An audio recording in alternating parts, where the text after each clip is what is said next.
1장 4절 말씀 봉독하겠습니다. 인내를 온전히 이루라. 이는 너희로 온전하고 구비하여 조금도 부족함이 없게 하려 함이라. 한 번 더 읽겠습니다. 인내를 온전히 이루라. 이는 너희로 온전하고 구비하여 조금도 부족함이 없게 하려 함이라. 아멘. 오늘 말씀은 이 인내 잘하라. 인내가 우리를 더 온전한 사람 되게 한다. 그런 말씀이죠. 인내에 앞서서 우리가 기도에 대해서 또 한번 생각해 보겠습니다. 먼저 우리가 그리스도인이냐 아니냐, 하나님의 자녀냐 아니냐를 판가름할 수 있는 기준이 뭘까요? 여러 가지 기준들이 있겠지만 대표적인 게 기도를 하나님께 기도를 하느냐 하지 않느냐로 따질 수가 있습니다. 그렇지 않겠습니까?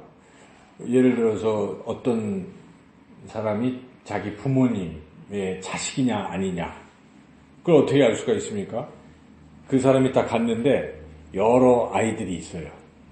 그런데 다른 아이들은 그 어른을 봐도 그냥 멀뚱 보기만 하고 뭐 얘기도 안 걸지만은 누군가 그 사람한테 아빠 하고 부른다면 그게 자식 아니겠어요? 똑같은 것입니다. 우리가 하나님의 자녀냐 아니냐, 그 하나님께 말을 거는 사람이 하나님의 자녀라는 것이죠. 그래서 우리가 기도를 하느냐 안 하느냐는 그냥 게으르냐 하느냐 그런 차원이 아닙니다. 어떤 한 사람이 신앙생활을 한다고 할 때 기도를 안 하고 있다, 그거 아직 그리스도인이 아닙니다. 아직 하나님의 자녀로서 태어나지 아니한 것이죠. 하나님의 자녀는 태어났다고 하면 거듭나는 것의 증상은 하나님을 자꾸 부르는 거예요. 그렇죠? 그래서 하나님과 자꾸 관계를 맺어가는 것이죠. 처음에는 물론 갓난아기가 자기 부모를 잘 몰라봐도 그래도 엄마가 젖주는 걸 알잖아요. 그러니까 막 울고 그러면서 자꾸 느껴가죠. 그래서 우리가 신앙 성장에 있어서 기도도 중요하고, 이 기도는 그리스도인이냐 하나님의 자녀냐 아니냐를 판가름하는 기준이다 하는 것이고요. 그래서 기도는 하나님과 우리를 연결하는 통로라고 말할 수가 있습니다. 만약 이게 끊어져 있으면 관계도 끊어지는 것이죠. 그래서 기도가 끊긴 사람은 하나님과의 관계도 끊어졌다라고 밖에 말할 수가 없습니다. 그래서 기도는 너무나 중요한 거 아니겠습니까? 우리 신앙에 있어서 기도가 끊긴 사람, 뭐 다른 건 열심히 하는 것 같은데 기도를 안 하고 있다, 굉장히 위험한 거예요. 그렇지 않겠습니까? 그래서 다른 걸 놓쳐도요, 기도의 줄을 놓치지 마시기를 축원합니다. 오늘 이 설교 제목이 썩은 동아줄이냐 쇠심줄이냐, 이게 당신의 기도의 줄이 그러냐를 물어보는 겁니다. 내 기도의 줄이 끊어졌느냐, 뭐 좀 땡기는가 싶은데 썩어가지고 썩은 동아줄은 다 끊어지잖아요. 안 되는 것입니다. 근데 이 쇠심줄은 안 끊어지는 거예요. 그러니까 기도의 줄이 끊어지지 않은 사람이 돼야 된다 하는 것입니다. 이 기도라는 것은 이제 우리가 하나님으로부터 또한 은혜를 받는 통로이기 때문에 기도의 줄이 끊기면 은혜가 없는 것이고, 기도의 줄이 딱 연결되면 어떻게 되겠습니까? 은혜가 차고 넘칠 줄 믿습니다. 이 줄을 통해서 오니까요. 그래서 우리가 계속 이 수도꼭지를 열어놔야 됩니다. 이 기도의 수도꼭지를 열어놓으면 그 저장, 하나님 무한하시잖아요. 탱크가. 거기서 은혜가 계속 우리에게 쌓이고 넘친다는 것이죠. 그래서 은혜 받는 통로, 기도라는 것이죠. 그래서 이 기도는 너무나 중요합니다. 그런데 기도가 중요한데, 기도하는 데 있어서 굉장히 중요한 요소가 한 가지가 있는데, 그것은 인내하는 것이라는 것입니다. 그러니까 기도를 하다가 이 응답도 안 되고 그러면 어떤 사람은 어떻게 해야 돼요? 그냥 그만둡니다. 해봤자 소용없어. 이런 생각이 들면서 그 다음부터는 기도를 안 하게 되니까 기도의 줄이 이렇게 끊기는 거 아니겠습니까? 그래서 기도에 있어서는 이 끊기지 않도록 계속 참고 또 참는 포기하지 않는 그런 끈기와 인내가 필요하다 하는 것입니다. 여러분 혹시 기도하다가 어떤 기도 제목을 가지고 기도하다가 포기한 기도 제목들은 없습니까? 있을 수가 있죠. 이거는 도저히 응답이 안 된다. 아무리 해도 한 3년 해봤는데 안 된다. 그래도 계속 기도하는 사람이 있는가 하면 어떤 사람은 그냥 포기하는 사람이 있어요. 근데 그게 굉장히 중요한 것입니다. 포기하지 않는 게. 왜냐하면 이 하나님은 때로는 우리의 인내를 시험하실 수도 있어요. 우리 이제 하나님의 시험에 대해서 말씀을 드렸지 않습니까? 하나님의 시험을 통과해야 되는데 기도에 있어서 하나님이 시험하는 부분이 인내를 시험한다는 것입니다. 그래서 하나님은 어떻게 인내를 시험하시겠습니까? 응답을 안 하시는 거예요. 기도를 해도 응답을 안 하고 계시는 거예요. 그러면 어떤 사람은 믿음이 적은 사람들은 그냥 내려놓고 포기하잖아요. 근데 어떤 사람은 그래도 계속 기도의 줄을 놓지 않고 끝까지 하다 보면 하나님이 됐다. 너는 믿음이 있다. 하고 시험에 통과가 되면 바로 어떻게 되겠습니까? 응답이 폭포수와 같이 이렇게 막 넘치도록 풍성하게 우리에게 임하게 된 줄로 믿습니다. 그래서 이 포기하지 않는 기도, 이게 굉장히 중요하다는 것입니다. 이런 이야기가 있습니다. 미국에 왜 한창 서부 개척 시대가 있었잖아요. 그때에 이제 동쪽의 사람들이 서쪽에 뭔가 꿈을 가지고 왔는데 어떤 한 사람이 서쪽에 금광이 있다는 이제 소문을 듣고 자기 돈을 투자를 해가지고 금광 개발권을 땄어요. 그 지역에. 열심히 금맥을 뚫었는데 한 3년을 해도 안 나오는 거예요. 그래서 포기하고 다른 사람한테 팔고 갔어요. 새로 산 사람이 그 사람이 포기한 지점에 정확히 그 지점에서 또 팠어요. 금맥이 터졌어요. 금광이. 근데 그 판 깊이가 15cm밖에 안 된다는 거예요. 그러니까 얼마나 억울하겠어요. 포기하는 사람은. 인생도 그럴 수가 있어요. 우리가 뭔가 하다가 포기한 사람도 있어요. 근데 어떤 사람들은 한 번만 더 해보자 하고 하는 사람이 있잖아요. 그래서 우리가 도끼로 나무를 이렇게 하잖아요. 그러다가 7번 찍어 안 넘어가는 나무가 없으리 하고 7번 딱 찍었는데 안 넘어갔어요. 여러분 어떻게 하십니까? 이건 죽어도 안 돼. 한 번 근데 8번 찍으면 넘어갈 줄로 믿습니다. 근데 우리가 그거를 잘 분별을 못하고 다 포기하는 수가 있기 때문에 그래서 안 된다는 것이죠. 처칠 아시죠? 윈스턴 처칠.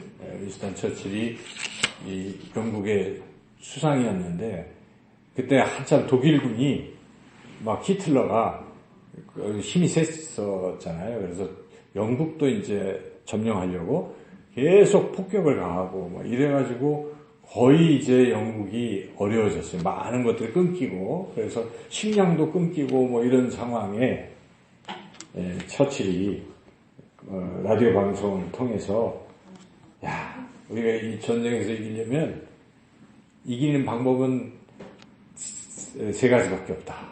그러면서 첫째 눈물, 둘째 피, 셋째 땀이다. 그밖에 없다. 이렇게 호소를 해서 이제 영국군들이 식량이 한 4주밖에 안 남았는데 15일을 버텼다는 거예요. 그래서 그걸 인내해서 결국 이겼다는 거죠. 그래서 승리를 했다. 그러니까 그때 만약 뭐 이제 다 끝났다 하고 포기했으면 아마 세계 역사가 바뀌었을지 모릅니다.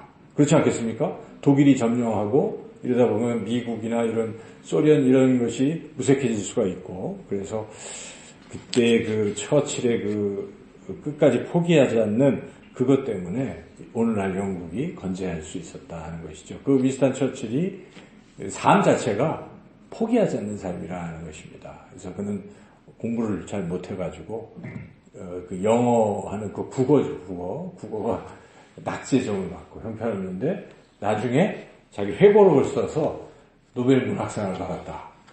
그런 사람이죠. 그러니까 한번 실패했다고 포기하는 그런 사람이 아니라는 것이죠. 그가 한 번은 이제 자기 그 초등학교에 자기 모교에 가서 연설을 하게 됐습니다. 그래서 그 교장 선생님이 학생들에게 야, 위대한 처칠 수상이 오셨으니까 그분의 말을 한마디도 빼놓지 말고 다 받아 적어라. 막 이렇게 얘기를 해가지고 어린 아이들이 이제 막 받아 적으려고 쫙 했어요.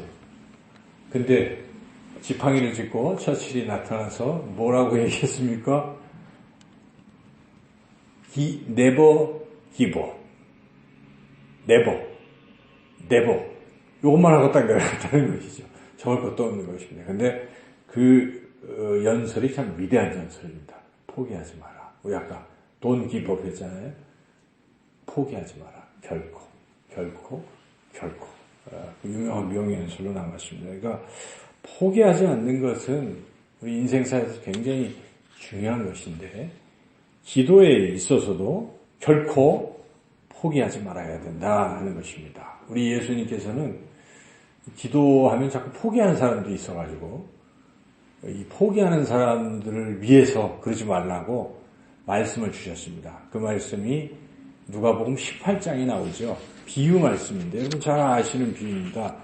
어떤 한 과부가 불의한 재판관에게 맨날 쪼르는 얘기 아닙니까? 예수님 하신 말씀이에요. 근데 불의한 재판관이라 잘 들어주지도 않을 뿐더러 뭐 그런 사람이에요. 그런데 이 과부가 워낙 끈질겨가지고 맨날 밤마다 들게 되니까 나중에 어떻게 해서 그걸 들어줬습니까? 귀찮았어. 그냥 아이고 하물며 하늘에 계신 너희 아버지께서 간구하는 자에게 응답하지 않겠느냐 그 말씀이거든요. 그래서 결코 낙심하지 말고 끝까지 포기하지 말고 기도하라 하는 것을 예수님께서 가르쳐 주셨습니다. 그렇다면 예수님이 가르쳐 주신 거예요. 기도할 때는 어떻게 하라고요? 포기하지 말라는 것입니다. 포기하지 않으면 반드시 응답 받는다. 그런데 응답을 못 받고 있는 이유는 무엇입니까? 하나님 우리의 믿음을 테스트하고 계시다는 것입니다. 여러분 그래서 우리가 이 포기하지 않고 계속 기도해야 된다 하는 것입니다. 그렇게 끈질기게 기도한 것은 하나님이 인정하시고 믿음의 시험을 통과했기 때문에 반드시 응답하실 때 더욱더 우리가 생각하는 것 이상으로 풍성하게 응답하시기 때문에 여러분 기도 제목을 놓고 이것이 하나님이 기뻐하시는 뜻이라고 믿으신다면 여러분들의 자녀들이 구원받는 게 하나님 기뻐하시는 것입니까? 아닙니까? 기뻐하시지 않습니까?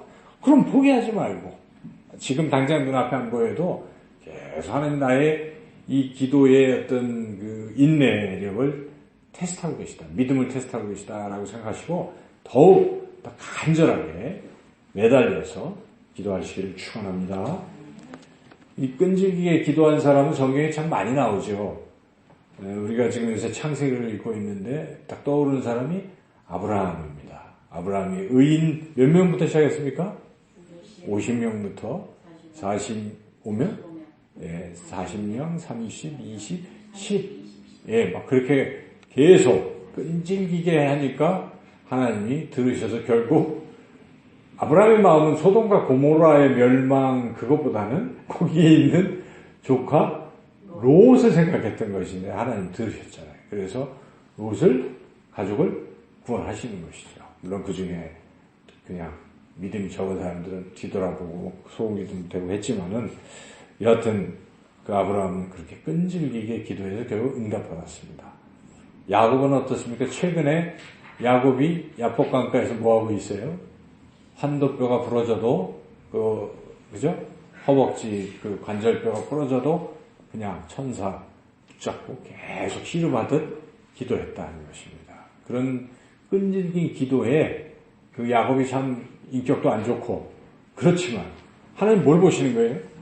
그 끈기를 보는 것입니다. 끈질기게 하는 것을 보고 그래 됐다 네 이름도 이제 이스라엘이야 바꿔주시고 그래서 에서와 화해시켜 주시고 그다 하나님이 그 기도를 들으신 것입니다. 그 뒤에도 사실 야곱은 또 조금 인격적으로 참 성숙하지 못했어요. 그죠? 오늘 새벽 말씀도 사실 그 부분을 제가 언급을 안 했지만은 본문에 어떻습니까? 그냥 자기 죽을까봐 가족들 앞에다 사자모로 자기는 맨 뒤에 있거나 또는 그 중에 자기가 좋아하는 라헬과 요셉을 그렇게 논다. 이게 좀 상당히 좀 야비해 보이기도 해요. 그러니까 여하튼 아직도 인격이 성숙하지 않은 야곱의 모습 우리가 보고는 있지만은 그러나 그래도 하나님이 물론 택하셔서 그를 하나님이 인도하시고 계시는 것이 핵심인데 그래도 하나님 특별히 야곱에게서 무엇을 좋아하십니까? 그 끈질김, 욕심으로 비춰지기도 하지만 여하튼 그 끈기는 높이 산다는 것입니다. 그래서 우리가 포기하지 않고 끝까지 하는 이 기도, 하나님 기뻐하시는 기도다 하는 것이죠. 모세도 백성을 하나님이 금송아지 그러니까 어떡하십니까? 다 쓸어버리겠다 할 때 40일을 모세가 기도하면서 내 생명책을 걸고 그렇게 기도했던 모세. 그런 모세도 40일간 끈질기게. 엘리야가 비가 오게 해달라고 지금 아무것도 안 보이는데 계속 기도하잖아요. 7번 기도했다고 나옵니다. 7번은 완전수입니다. 그러니까 엘리야도 그 능력의 엘리야도 그죠? 갈멜산에서 불러 응답받은 엘리야도 가뭄이 들었을 때 기도해도 안 되잖아요. 그래도 어떡합니까? 하고 또 하고 또 하고 우리와 성정이 같은 사람인데 그가 그렇게 하고 또 하고 믿음을 가지고 될 거라는 믿음을 가지고 눈에 안 보여도 비가 내릴 것이라는 믿음을 가지고 했을 때 역사가 일어났다는 것입니다. 그래서 우리가 기도를 포기하면 응답받을 것을 기대도 하지 말라는 것입니다. 그래서 응답받으려면 적어도 7번, 그죠? 포기하지 않는 그런 끈기가 필요하고, 우리 예수님께서도 겟세마네 동산에서 몇 번 기도하셨습니까? 3번 기도하셨어요. 동일한 내용으로. 예수님도 그렇게 3번씩 하시는데, 우리는 한 번 딱 하고, 에이, 아니야 하고 포기한다면 잘못된 것이죠. 그래서 우리는 끈기 있게 기도를 해야 한다 하는 것이죠. 여러분 계속 나오는 등장하는 수로보니게 여인이 자기 귀신 들린 딸을 고치려고 뭐합니까? 가서 예수님께 이제 고쳐달라고 하니까 안 된다. 나는 우리 이스라엘에게만 보낸받았고 이방인은 아니다. 이렇게 말씀까지 믿음을 테스트하려고 하셨을 때 수로보니 여인이 뭐라고 합니까? 개들 얘기하면서 개들도 그 주인이 흘린 부스러기는 먹는데 저에게 부스러기라도 달라고 포기하지 않고 계속 매달리니까 야, 네 믿음이 정말 크다. 내 믿음대로 되라. 이렇게 주님이 응답하셨다 하는 사실이죠. 그래서 우리는 지난번에 열정에 대해서 믿음은 열정이다 이런 것을 우리가 은혜를 나누는데 이제는 또 하나의 요소가 무엇입니까? 끝까지 끈질기게 끈기 있게 기도하는 이런 요소를 배웠습니다. 그렇다면 우리는 어떻게 하면 끈질기게 기도를 할 수 있는가? 여러분은 어떻게 포기하지 않고 끈질기게 기도할 수 있습니까? 믿음과 연관이 되는데 이걸 믿으십시오. 하나님께서 내게 준비하신 것이 있다라고 믿으십시오. 여호와 일의 신앙을 가지시라는 것입니다.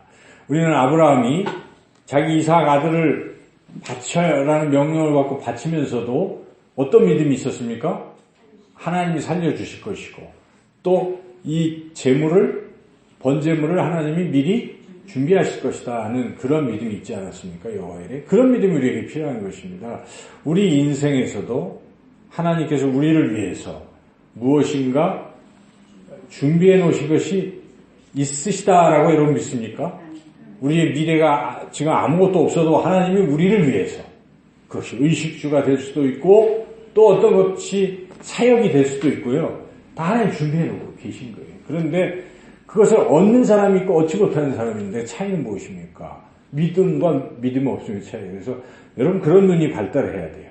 하나님이 날 위해서 뭔가 준비하신 것을 보시고 또 그렇게 믿으시고 눈으로 안 보여도 영적인 눈으로 하나님이 준비하셨다. 이렇게 믿는 사람들은 기도가 어떻게 되겠습니까? 준비해 놓은 게 있는데 아직은 못 얻었으면 어떡합니까? 기도를 하게 되는 거예요. 계속. 근데 이것이 없으면 어떡합니까? 끈질기게 하라고 해도 못해요. 그렇죠. 한 열흘 하면 포기해요. 근데 믿음이 있는 사람은 자기가 봤으니까 믿으니까 하나님 지금 이미 예비해 놓으셨는데 하나님 그거 빨리 주세요. 지금 아직 못 받았어요. 주세요. 계속 하고 있을 거 아닙니까? 그러니까 여러분 끈질기게 기도하는 데 있어서는 믿음이 필요한 것인데 어떤 믿음이요? 하나님이 나를 위해 예비하셨다. 준비하셨다. 그렇게 믿으시기를 축원합니다. 또 아까도 말씀드렸지만은 계속 기도할 수 있는 방법은 테스트하고 계신다고 생각하십시오. 여러분 고난 중에도 계속 가는 사람은 뭡니까? 하나님이 이 고난으로 나를 테스트하고 있다라고 믿는 사람이거든요. 그렇지 않습니까? 근데 고난 중에도 하나님이 테스트로 생각을 안 하고 그냥 난 재수가 없고 나는 왜 이 지지리도 불행해 라고 불평을 해버리면 어떻게 됩니까? 믿음도 없고 하나님과 관계가 없잖아요. 더 타락해버리고 악한 길로 가죠. 그런데 여러분 내가 지금 이게 응답이 안 됐을 때 뭐라고 생각하면 되겠습니까? 야 하나님 내 믿음을 테스트하고 계신다. 그럼 어떻게 하겠습니까? 계속 기도하시겠죠. 테스트 받고 있으니까 통과하려고. 그러니까 이런 생각의 전환을 하셔야 됩니다. 그냥 끈질기게 하자 자기 의지로는 안 됩니다. 믿음으로 되는 거예요. 그래서 하나님 날 위해 준비하셨다. 지금 내가 기도를 10번 하고 있는데 지금 나를 하나님 뭐하고 계십니까? 테스트하고 계시다. 나의 끈기와 믿음을 테스트하고 계시다라고 여러분 그렇게 생각하고 계속 기도하시기를 축원합니다. 나머지 한 가지 결정적인 방법이 있습니다. 그러니까 우리가 이런 생각 저런 생각 하다가도 그 생각도 마귀가 허물어 버리거든요. 야 준비해 놓은 게 이게 뭐 있어? 마귀가 이렇게 막 할 수 있잖아요. 그렇죠. 또 너는 원래 뭐 못하는 무슨 테스트야? 너는 하나님 테스트 안 해? 이렇게 마귀가 너는 버린 자식이야. 이렇게 공격할 수도 있겠죠. 근데 그럴 때 우리에게 필요한 것이 무엇입니까? 사람의 능력으로는 안 돼도 하나님은 그렇게 만들어 주신다는 것입니다. 그게 바로 성령입니다. 성령은요, 이런 모든 걸 하시는 거예요. 우리 안에서 믿음도 주시고, 우리 안에 뜨거운 불이 돼서 열정도 주셨습니다. 그리고 또 한 가지, 성령은 우리에게 이러한 끈기도 주시는 줄로 믿습니다. 성령이 계속 우리 안에서 탄식하며 기도하고 계시잖아요, 여러분. 누군가 날 위해 기도하네. 누가 기도하십니까? 예수님이 기도하시고 성령이 기도하고 계신 거예요. 그러니까 여러분 성령이 내 안에 있다는 걸 잊지 마시고 그 성령이시오. 나를 다스려 주십시오. 나를 다스려 주십시오. 내 안에 충만하소서 하고 성령이 나를 다스릴 수 있도록 여러분이 삶을 맡기기 시작하면요. 그 다음부터는 성령께서 우리의 생각을 바꾸시고 믿음을 주시면서 포기하려고 했던 생각도 접게 하시고 계속 끈기 있게 그렇게 기도할 수 있도록 능력 주시고 인도하실 줄로 믿습니다. 끈질기게 기도하는 방법 3가지를 오늘 말씀을 통해서 깨달았습니다. 첫째 무엇입니까? 하나님이 나를 위해 여호와 이레로 준비하셨다. 믿으시기를 축원합니다. 그리고 하나님께서 이 또 나를 믿음을 시험하시려고 이러한 어떤 기도 응답이 안 되는 이런 상황을 계속 그대로 두고 계신다는 것을 믿으시기를 축원합니다. 그럴 때 통과하셔야 되는 거죠. 마지막으로 이것저것 다 안 돼도 주의 성령이 역사하시면 됩니다. 그래서 반드시 기도할 때 성령이시오. 성령 기도를 하시라는 거죠. 성령이시오. 성령의 불로 나의 불신의 마음, 불평의 마음, 헛된 생각을 다 태워버리시고 성령의 나를 온전히 사로잡으시고 지배하셔서 나에게 믿음도 주시고 열정도 주시고 그리고 끈기도 주시옵소서 기도할 때 끈기 있는 기도를 하게 될 줄로 믿습니다.